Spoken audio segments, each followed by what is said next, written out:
Doctor क्योंकि हमने बात करी बेबी फ़ॉर्मूला की भी करी है, काउ मिल्क की भी करी है, बट इस इन सब के अलावा भी कोई सप्लीमेंट हैं जो हम बच्चों को दे सकते हैं 0 टू 6 मंथ्स के एज ब्रैकेट में?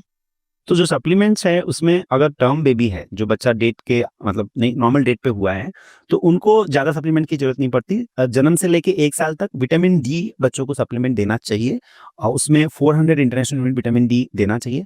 और ये इसलिए देते हैं कि मदर्स मिल्क में सारी चीज़ें होती है, जैसे मैंने बताया न्यूट्रिशन सब चीज़ें होती है, कैलोरी भी मिल जाती है, प्रोटीन भी मिल जाती है, but vitamin D sufficient quantity में नहीं होती है।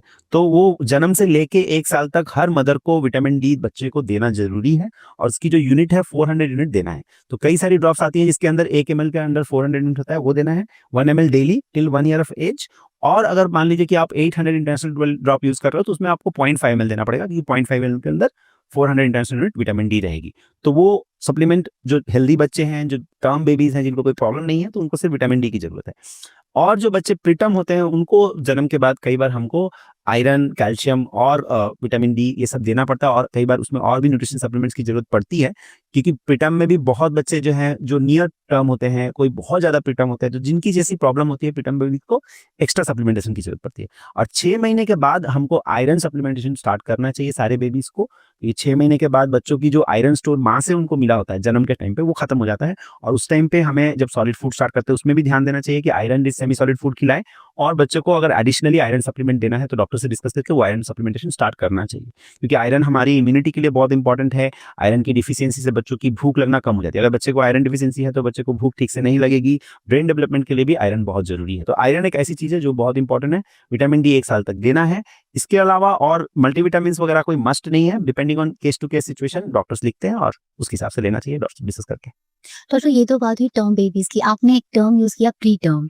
सो प्री टर्म बेबीज़ की जो बेबी केयर होगा, जो उनका पोर्शन होगा, वो टर्म बेबीज़ से तो ऑफ कोर्स अलग ही रहेगा। सो उसके बारे में आप कुछ बताएँगे हमें? देखिए, प्रीटर्म बेबी का मतलब होता है कि 37 वीक्स जो बच्चे की गर्भ में है, उससे पहले अगर बच्चे का बर्थ हो जाए, चाहे कुछ भी उसका कारण रहा हो।